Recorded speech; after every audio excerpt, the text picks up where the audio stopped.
Bismillahirrahmanirrahim. Assalamualaikum warahmatullahi wabarakatuh. Bismillah walhamdulillah wassalatu wassalamu ala rasulillah wa ala alihi wa ashabihi wa mawalah amma ba'd.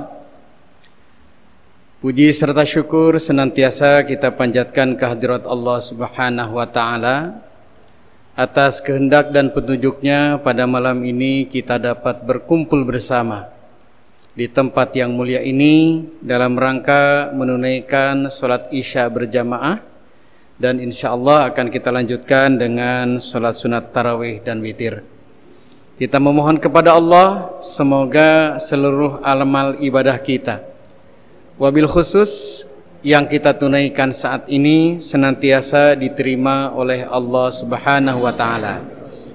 Salawat beserta salam semoga dilimpahkan kepada junjungan kita Nabi besar Muhammad sallallahu alaihi wasallam.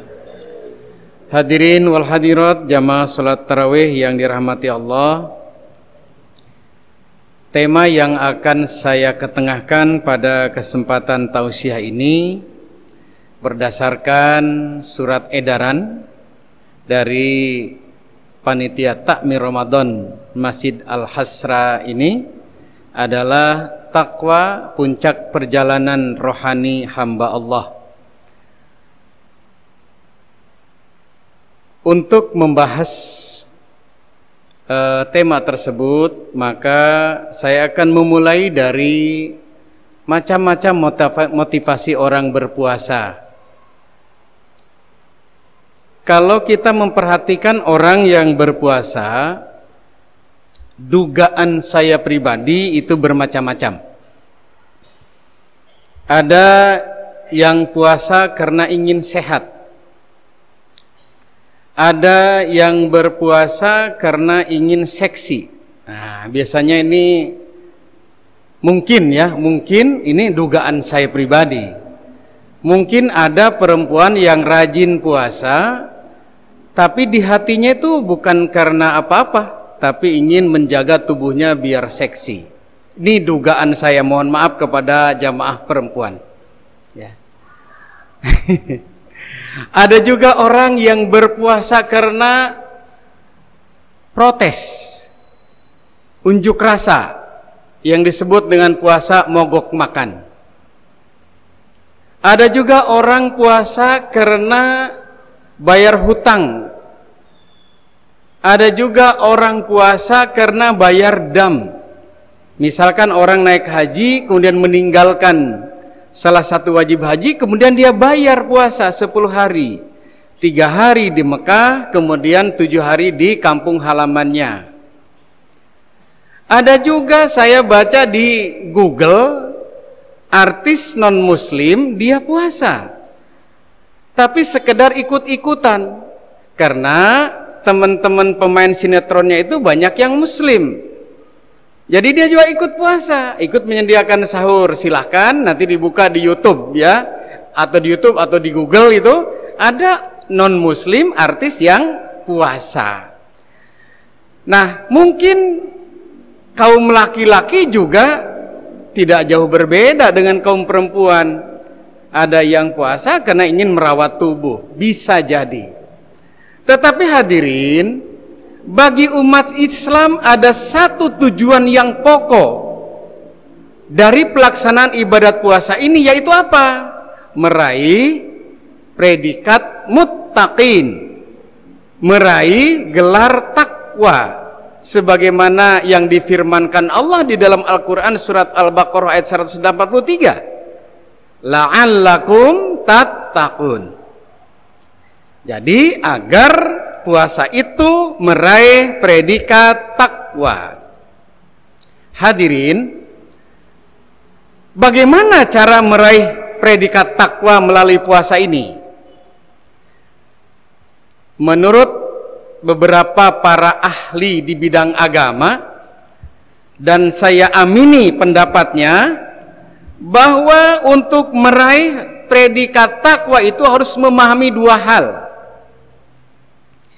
Harus memahami dua hal. Pertama, harus paham tentang proses penciptaan manusia, dan kedua harus paham bahwa manusia itu sebelum diturunkan ke dunia untuk menjalankan fungsi khalifah, dia disinggahkan oleh Allah transit di surga. Jadi pertama harus paham tentang proses penciptaan manusia, yaitu manusia diciptakan dari tanah, kemudian saat di dalam kandungan Allah meniupkan roh, fayanfuhu fihi mirruh. Kemudian setelah itu manusia akan diturunkan ke dunia untuk menjadi khalifah. Wa idz qala rabbuka lil malaikati inni ja'ilun fil ardi khalifah. Jadi manusia itu sudah direncanakan oleh Allah untuk menjadi khalifah, dan untuk menjadi khalifah itu Allah tiupkan roh ke dalam diri manusia dari ruh Allah, fayanfuhu fihi mirruh. Jadi dalam diri manusia itu ada potensi ketuhanan. Kenapa? Karena Allah berfirman fayanfuhu fihi mirruh. Yang kedua adalah tadi Nabi Adam itu diberikan kesempatan untuk singgah di surga. Sekarang apa makna dari dua hal tadi? Pertama, kenapa kita harus paham tentang proses penciptaan manusia? Yaitu dalam diri manusia dituntut untuk memiliki sifat-sifat Allah. Pertama. Yang kedua, kenapa Nabi Adam itu singgah di surga? Tujuannya agar dia bisa merealisasikan kehidupan di dunia ini sebagaimana kehidupan di surga.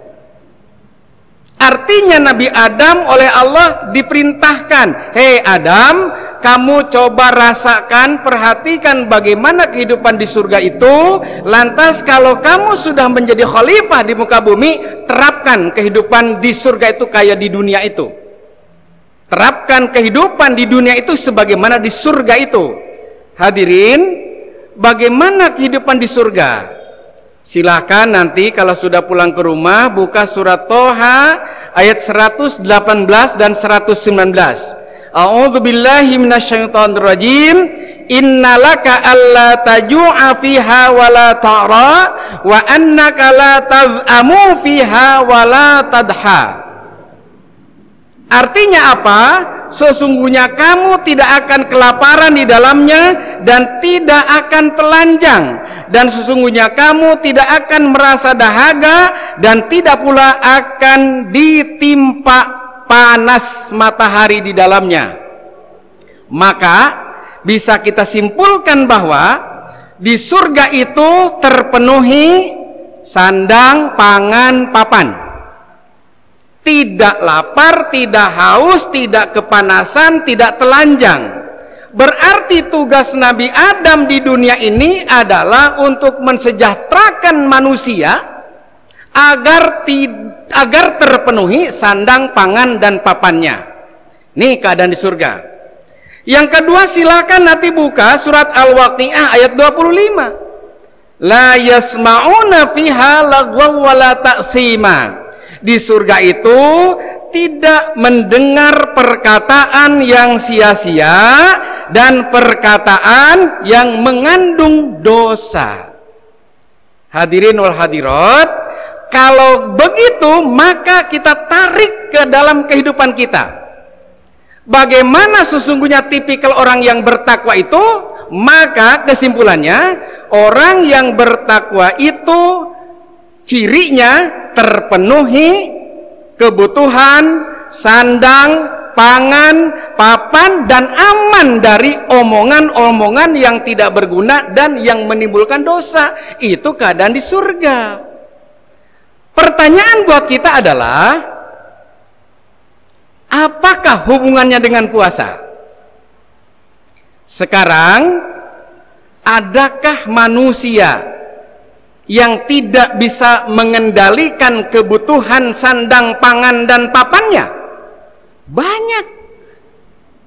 Ada orang yang punya makanan berlebih, ada orang yang punya rumah banyak, ada orang yang punya pakaian banyak, padahal sesungguhnya itu tidak diperlukan.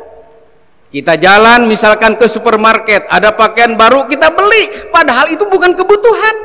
Hanya kita apa bahasanya, gatel mata, beli. Apalagi kalau sampai mengambil hak-hak orang. Sebut sajalah misalkan korupsi, sebut sajalah kita misalkan mengambil dengan cara tidak halal. Nah hadirin, kalau kita ingin menjadi manusia yang bertakwa, maka tanamkan sifat-sifat Allah dalam diri kita. Apa? Adalah, silakan nanti buka di dalam Al-Quran di surat Al-An'am ayat 14.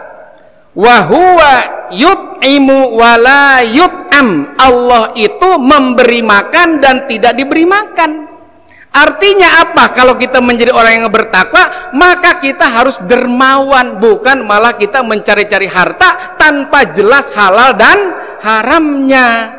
Jadi kalau kita ingin bertakwa, kendalikan seluruh kebutuhan kita, sehingga apa? Nempel sifat-sifat Allah dalam kehidupan kita. Nah, yang berikutnya kita tahu bahwa Allah itu lam yalid wa lam yulad. Allah tidak beranak dan tidak diperanakan. Artinya apa? Allah jauh dari sifat-sifat yang mengandung unsur syahwat. Nah, di bulan puasa syahwat ini harus kita kendalikan.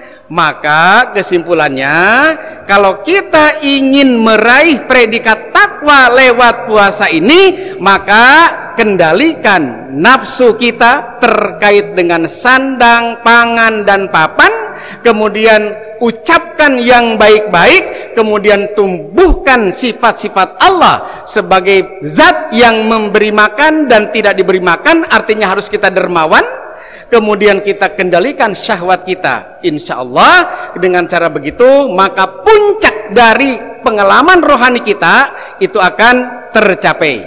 Tapi kalau dalam hati kita, otak kita masih ngumpuk materi, makanan,